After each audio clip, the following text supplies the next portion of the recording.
Good morning, YouTube. It's Bear with BearIndependent.com. You were looking through my windshield at some frost as I'm sitting in the truck waiting for the truck to defrost so we can go about the business and making the Father smile. Let's turn our headlights on. There we go. I had a couple of minutes sitting here thinking about y'all, and the concept of the Victory Garden popped into my head. Now, if you're not familiar with the Victory Garden, during World War II, I believe it was, all citizens were encouraged to plant their own Victory Garden and have some chickens. And the reason for this was it allowed some decentralization of food production so that the food that was being produced, more of it could be allocated to the war effort to support the boys overseas fighting for freedom. Gonna kill us some damn Nazis. Right? Which is all well and good. And it seems that we've lost that nowadays with our just-in-time logistics and totally centralized food production systems.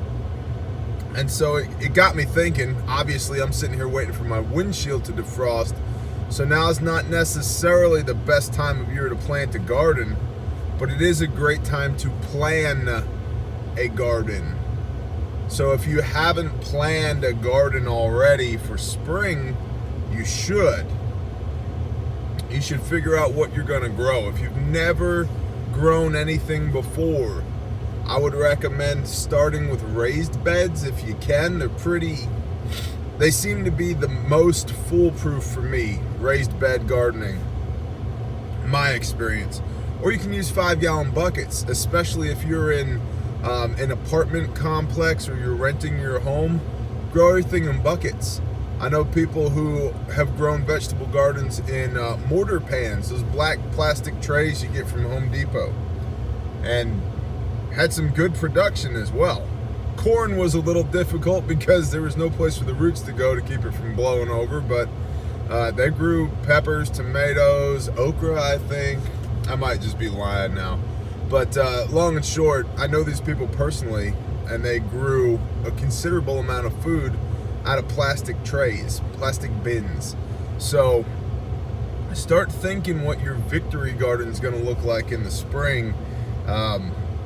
I really think we need to decentralize our food production because the centralized food industry is experiencing a lot of hiccups, and I don't want y'all to be subjected to those hiccups. There's so much good information out there. David at Adapt 2030, Christian at the Ice Age Farmer, my brother Squid Actual talks a lot about seed saving. I mean, he's huge into seed saving. A lot of what I know about it, I learned from him in his backyard garden in North Texas about saving seed. I mean, he is the garlic baron, right? And so, get busy, y'all. Start thinking now, what are you going to do in the spring? And I know, yeah, T, I get it. It's, it's winter. Why am I going to be thinking about my garden? Well, the rule of the 7 P's. Proper previous planning prevents piss poor performance. Start figuring it out now. Also, if you're on a budget, now's a good time, if you can, buy some seed a little bit at a time. Buy some seed starters a little bit at a time. Buy some of your fertilizers, soil amendments, potting soils, etc. a little at a time. Amortize that cost out over the next 3, 4, 5 months until your planting season starts versus having to do it all at one go. Which you can do that if you figured out what you need because you have a plan. So plant a Victory Garden, y'all. We will have about 8,000 square foot of garden planted come springtime. I'm looking forward to it. We need to get better. My household needs to get better at gardening.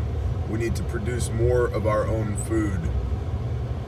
I'm betting y'all could be better as well. So I just wanted to put a little bug in your ear as we knock the frost off the windshield here and get busy.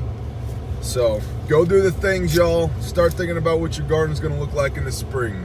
Shalom.